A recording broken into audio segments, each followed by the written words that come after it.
La légende des Navouris, le mystère de la chaîne du ciel. Au cœur de l'histoire se trouve un lieu où mythe et réalité se confondent, un moment où le quotidien côtoie l'extraordinaire. Imaginez-vous traverser une nature sauvage et vierge, et découvrir quelque chose d'incomréhensiblement merveilleux qui bouleverse toute compréhension. Voici l'histoire des Navouris. Avant de plonger dans ce récit fascinant, abonnez-vous, aimez, commentez et partagez. Il y a des siècles, dans les confins nord de l'actuel Ghana, le peuple Navouri commença à s'enraciner dans une terre riche de mystères et de promesses. Un jour, un chasseur solitaire s'aventura dans les forêts intactes de Balai, un lieu où les arbres murmuraient des secrets et où aucun homme n'avait encore accaparé le sol. Sous le ciel immense, il découvrit quelque chose de si profond, de si impressionnant, que cela allait perdurer non seulement comme un conte, mais comme le début d'une légende transmise de génération en génération. Le chasseur n'était pas étranger à la solitude. En fait, il l'avait connue toute sa vie. Dès son plus jeune âge, il avait parcouru les forêts seul, apprenant à comprendre le monde comme seule la nature pouvait le lui enseigner. C'était un homme discret, non pas parce qu'il n'avait rien à dire, mais parce que les arbres, le vent et les animaux parlaient un langage qu'il avait appris à respecter.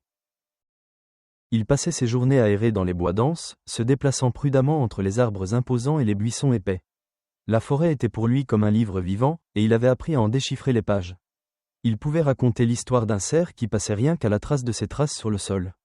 Une brindille cassée, une empreinte fraîche, ou la façon dont les oiseaux s'envolaient soudainement, autant de signes qu'il comprenait sans avoir besoin de mots. Balai, avec sa beauté sauvage et son profond silence, était pour lui plus qu'un simple lieu, c'était son foyer. Riche en verdure, pleine de vie et préservée de toutes les influences, la forêt s'étendait à perte de vue. Les grands arbres se dressaient tels de vieux amis, et les sous-bois regorgeaient de secrets.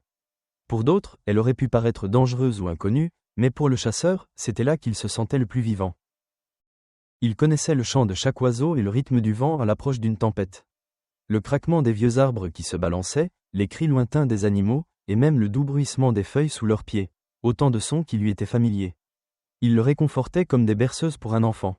Alors que la plupart des gens trouvaient du réconfort dans les villes et la compagnie, le chasseur trouvait la paix dans le calme de Balai. Pour lui, la forêt n'était pas seulement un lieu où trouver nourriture et abri. C'était un monde merveilleux, plein d'histoires à découvrir. Et un jour, au cœur de cette immense étendue sauvage, il tomba sur quelque chose d'inattendu, de mystérieux, qui allait tout changer, non seulement pour lui, mais pour les générations suivantes. Mais lors de ce voyage particulier, alors qu'il s'enfonçait dans la forêt ancienne, quelque chose changea. L'air se figea, les ombres semblèrent plus longues, et puis il aperçut une lueur métallique, là-haut, perçant la lumière du soleil. Devant lui pendait une chaîne de fer qui semblait descendre tout droit du ciel. Ce n'était pas une création terrestre. La chaîne était massive et parfaite, ses maillons de fer scintillant comme des étoiles. Elle s'étirait à l'infini vers le haut, disparaissant dans les nuages, et pendait, comme en attente. Pourtant, ce qui le frappa le plus, c'était son immobilité. Elle n'oscillait pas au vent, mais pesait lourdement, ancrée dans le mystère. Le chasseur retint son souffle. Il avait vu des bêtes sauvages, des falaises dangereuses, des tempêtes déchirantes, mais rien de tel. Quelle force pouvait placer une telle chose au cœur d'une nature sauvage et intacte ? Son sens même de la réalité vacillait. Le chasseur s'approcha prudemment. Chaque pas lui semblait plus lourd que le précédent, comme si la terre elle-même le pressait d'avancer lentement.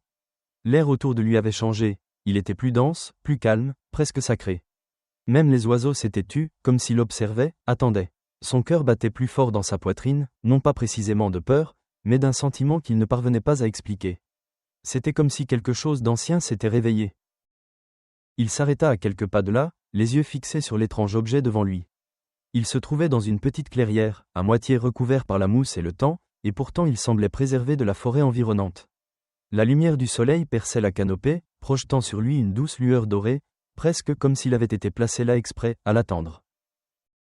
Son instinct, aiguisé par des années de traque d'animaux et de survie solitaire, lui murmurait des messages contradictoires. Une part de lui était attirée par la découverte, curieuse et impatiente, pressentant une découverte de grande importance. Mais une autre part l'incitait à la prudence. Ce n'était pas une découverte ordinaire. Il y avait une présence, quelque chose qu'il ressentait au plus profond de lui-même. Il ne savait pas si elle l'observait, ou s'il ressentait simplement le poids de son mystère. Doit-il le toucher ? Ses doigts flottaient dans l'air, tremblant légèrement. Était-ce une offrande des dieux ? Un signe qui lui était destiné ? Ou était-ce quelque chose de plus ancien, de plus puissant, quelque chose qui avait été abandonné pour des raisons qu'il ne pourrait jamais comprendre ? Les questions arrivaient plus vite que les réponses. Était-ce sans danger ? Cela apporterait-il bénédiction ou malédiction ? Ses pensées tourbillonnaient comme des feuilles au vent, mais une chose était sûre, ce moment était unique dans sa vie. La forêt, sa plus ancienne compagne, se sentait désormais comme le témoin de quelque chose de plus grand que d'eux. Et au fond de lui, le chasseur savait que ce qui se passerait ensuite façonnerait non seulement son destin, mais résonnerait également dans les histoires de son peuple pour les générations à venir. Il se tenait en dessous, le regard fixé vers le ciel, l'esprit partagé entre peur et émerveillement. La chaîne semblait vivante dans son silence, comme si elle exhalait un secret ancien, trop vaste pour la compréhension humaine. À cet instant, le chasseur ressentit le poids de sa petitesse, un simple homme dans un monde bien plus vaste que ce qu'il connaissait. Pour le peuple Navouri, la forêt était porteuse de vie et de sens, liée en harmonie avec les esprits et l'invisible. Une telle découverte ne pouvait être fortuite. La chaîne était-elle un chemin pour les dieux descendant sur terre? Marquait-elle une frontière invisible entre les mondes? Le chasseur n'osa pas y toucher, geste à la fois de révérence et de survie.